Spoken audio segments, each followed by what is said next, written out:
As conversões na hora da morte.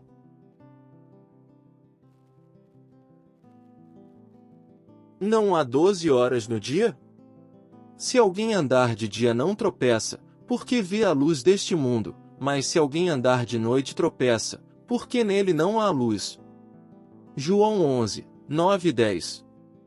Um dos fatos significativos que se tem observado nas religiões dos homens, e com muita especialidade na Igreja Romana, é o da conversão do herege nas proximidades da morte.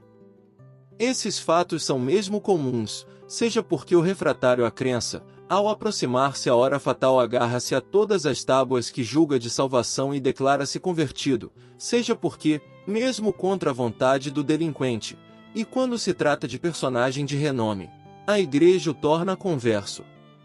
O fato é que escritores materialistas, livres pensadores, que passaram a vida inteira negando os santíssimos sacramentos da Igreja, e até viveram em atitude hostil aos reverendíssimos prelados, na antevisão da morte aproximam-se, ou disse que se aproximaram da religião de Roma, e, alguns, da religião protestante.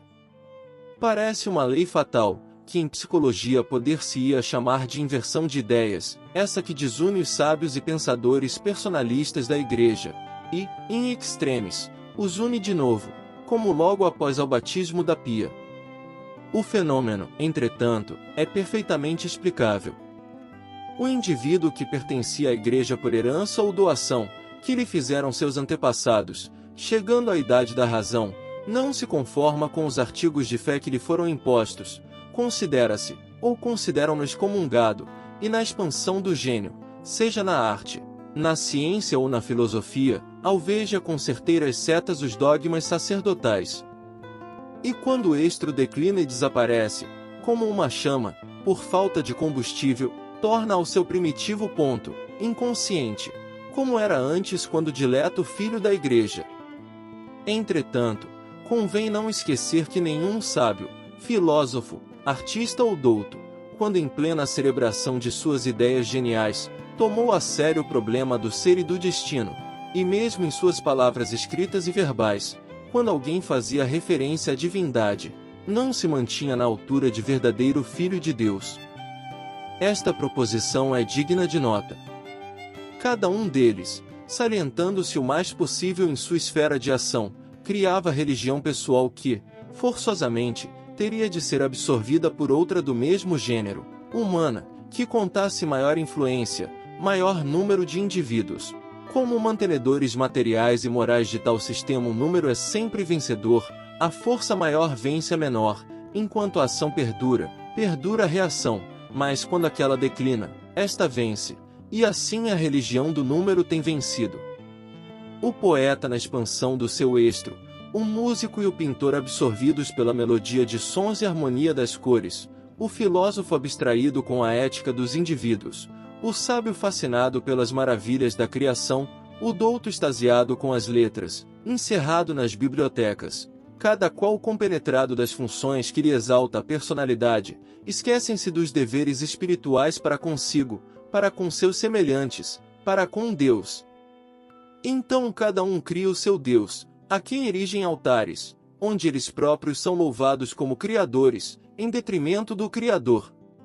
Quando chega o momento da desilusão, em que a musa se esvai, os ouvidos se cerram, a vista escurece, a razão adormece, a ciência se torna bastarda e a sabedoria não corresponde às exigências da alma, desaparece o Deus que criaram, abatem-se os altares, e eles, retrocedendo à crença hereditária, batem as portas das igrejas, que muito se honram em contar como filhos, embora mortos, tão grandes personalidades. Não é a alma, em busca da salvação, que a Igreja causa regozijo, mas a honra do nome do morto, que lhe satisfaz o orgulho. A sensibilidade, como a infância, entrega-se inconscientemente forçada pelas circunstâncias, como o recém-nascido ao batismo sectário. Na véspera da morte física, como no começo da vida terrena, o homem, que não descortinou os horizontes da alma, da imortalidade, não inquiriu os arcanos celestes, as magnificências de Deus, é sempre o mesmo, infantil em seu nascimento, infantil em sua decrepitude. Se alguém andar de dia não tropeça, porque vê a luz do mundo, mas se alguém andar de noite, tropeça, porque nele não há luz. Não é a arte, a poesia, a ciência, a filosofia, a eloquência, a sabedoria terrena que dão a luz espiritual, não são os títulos honoríficos, auríferos e doutorais que abrem os olhos da alma, não é a água, o sal, o óleo e meia dúzia de palavras em língua morta, mas sim o estudo imparcial da religião, estudo isento de preconceito e de personalismo, é o estudo humilde com o propósito de conhecer a verdade para abraçá-la, é a submissão aos desígnios de Deus, causa eficiente de tudo quanto existe. A lei fatal do arbítrio, do estudo, do trabalho, do livre exame e sobretudo da vivência cristã obriga a grandes e pequenos, sábios e ignorantes. Não há 12 horas no dia? Pois, estuda, trabalha, examina e pesquisa enquanto te favorece a razão, para que, quando te faltarem as forças e a morte de te se aproximar, não te atemorize nem te trague nas trevas.